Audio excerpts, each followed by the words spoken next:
Now, as you'll see throughout this thermodynamic course, when we talk about thermodynamics, what we're looking at are systems that have to obey some sort of physical law, right? Or essentially, they're systems that are subject to some sort of constraint.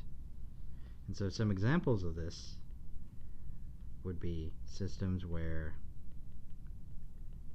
the temperature has to be constant, or maybe the pressure has to be constant, or even the concentration of some sort of species in the system has to be constant. Okay? All right, and so in order to, kind of define and find the equilibrium of these sorts of systems, what we're going to have to do is we're going to have to find the minimums or maximums of functions that are subject to these sorts of constraints. All right, so defined equilibrium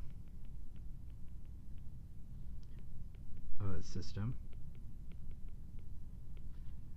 we will locate minimum or maximums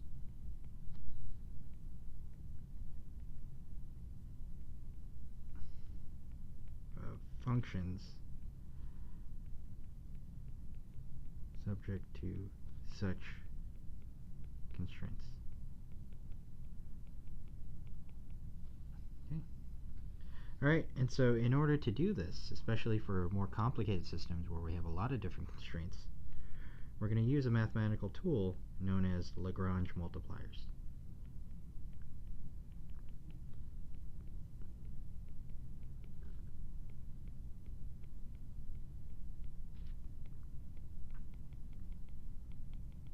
Okay. All right, and so here's how Lagrange multipliers would work. All right, to at least describe it, I actually first want to guide you through an example. Okay. All right, so let's consider the case where we want to find the minimum of this function, f of x, y, right? So we want to find the minimum of this function, right? Sounds easy enough. But we want to find the minimum of this function such that it satisfies the constraint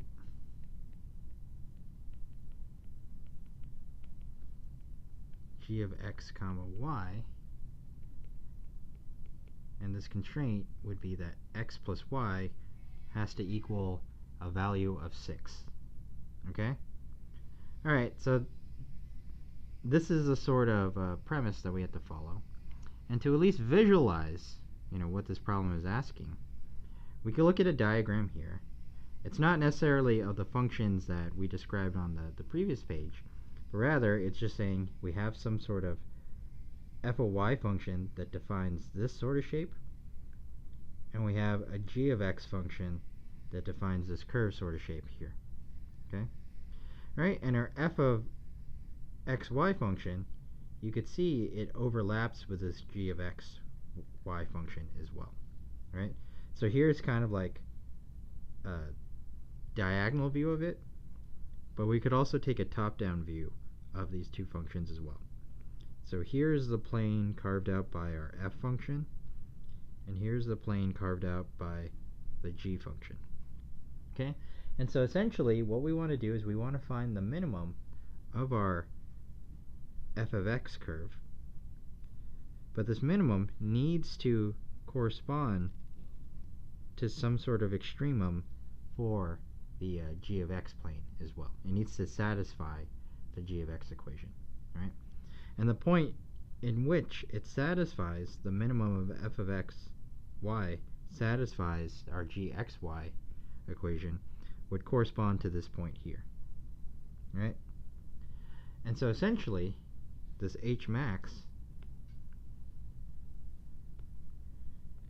defined h max, essentially what we're trying to find is the place in which both the total derivatives of d of f and d of g are both equal to 0.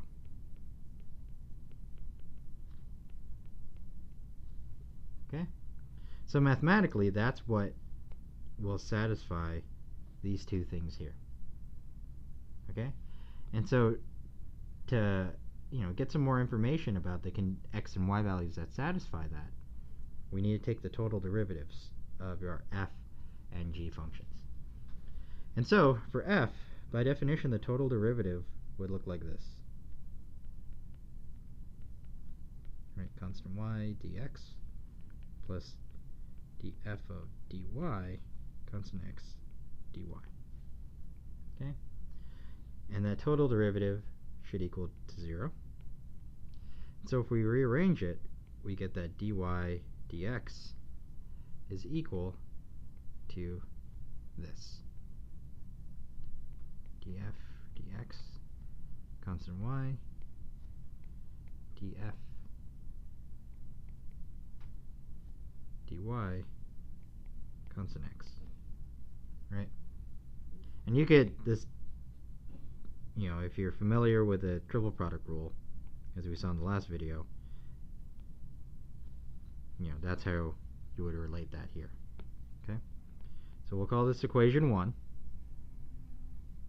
Alright, and we could do the same thing with dg. So the total derivative of our g function is equal to this.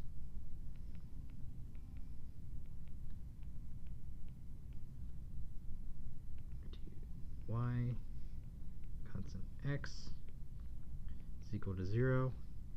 Therefore, if we rearrange, we get dy dx is equal to negative dg dx constant y dg dy constant x. Okay? And we'll call this equation 2. So here we have that the ratio of these partial derivatives gives us dy dx, and this ratio of partial derivatives also gives us dy dx. And so if we just combine equations 1 and 2,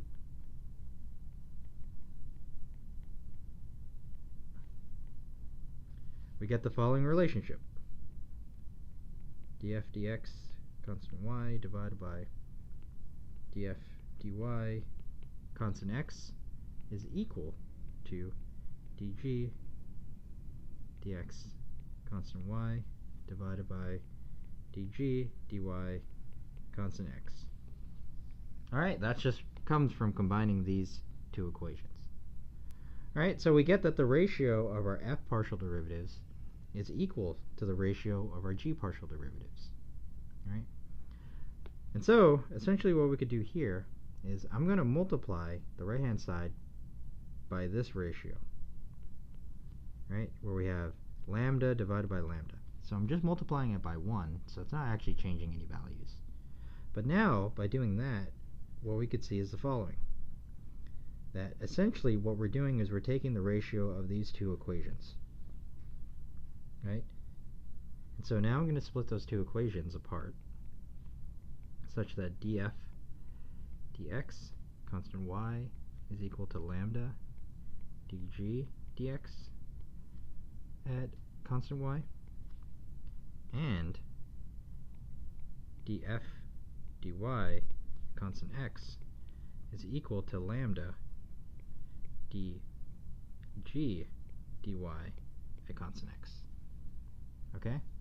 And so essentially what this relationship here is suggesting is that our partial derivatives are proportional to one another. They're not exactly equal, right? But if one increases, the other will increase in a similar way. And so this lambda is essentially just a proportionality constant here. Okay? Alright, now that I have these equations, what I'm going to do is I'm going to rewrite them in implicit form.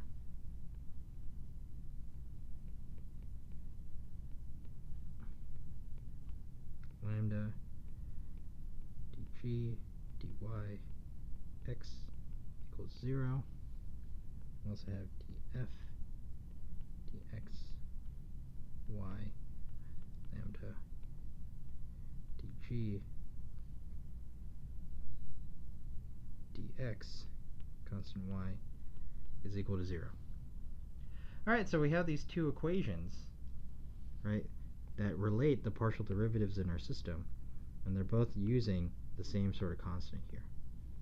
And so this pair of equations is what we call our method of Lagrange multipliers.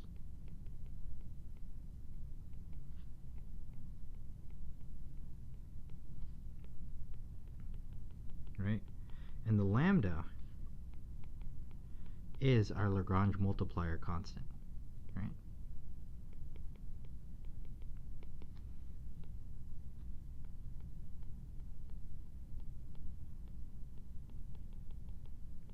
All right. So this is at least, what the basic form of the Lagrange method of Lagrange multipliers looks like. But to kind of make this example stick a little bit better, let's actually apply it to the problem that we had before. Okay? All right, so let's apply the method of Lagrange multipliers to our example.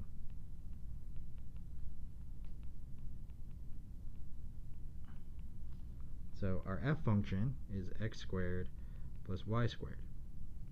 So the partial derivative of that with respect to y would just be 2y star. And so I'm putting the star here because that corresponds to the y coordinate of this h max point. Okay? So let me make this look more like a 2. Okay? So that's 2y star. And then df dx, constant y, is going to be 2x star. Okay. All right, for our g function, our constraint, we have x plus y is equal to 6. And so if we have dg dy, constant x, that's equal to 1. We have dg dx, constant y, that's also equal to 1. Okay? So now that we have these partial derivatives, let's just plug them into our Lagrange multiplier equations. So what we'll have is 2y star minus lambda times 1 is equal to 0.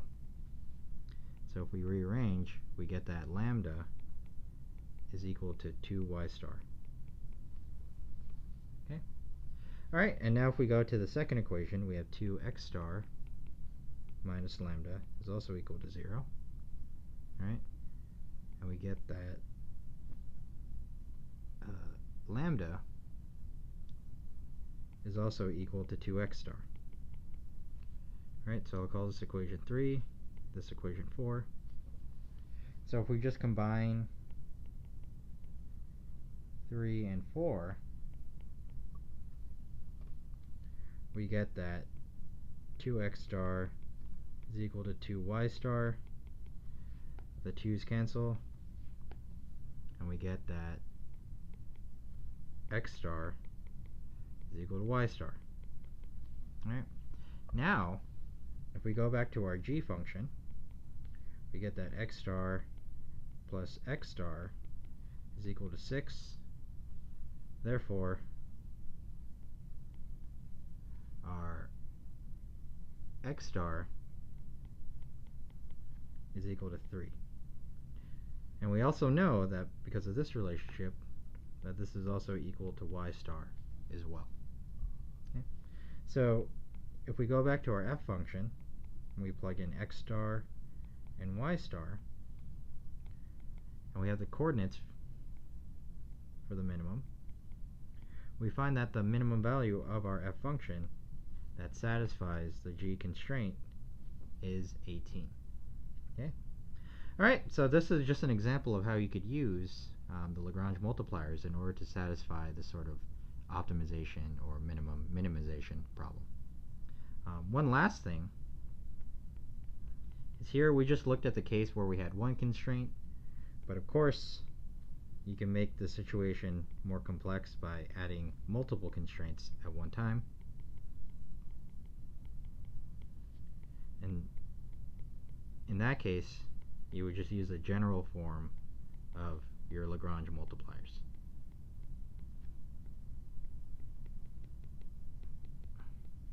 Right. where you would be looking at this summation. df dx of I. So where the x of I is the different variables.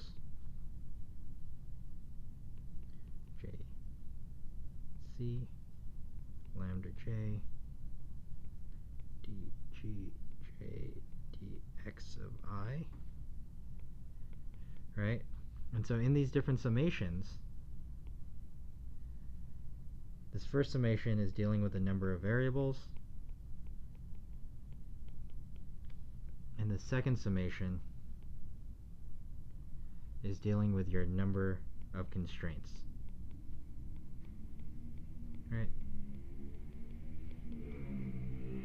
So you would use this general form if you're dealing with, 2 or more constraints in your system.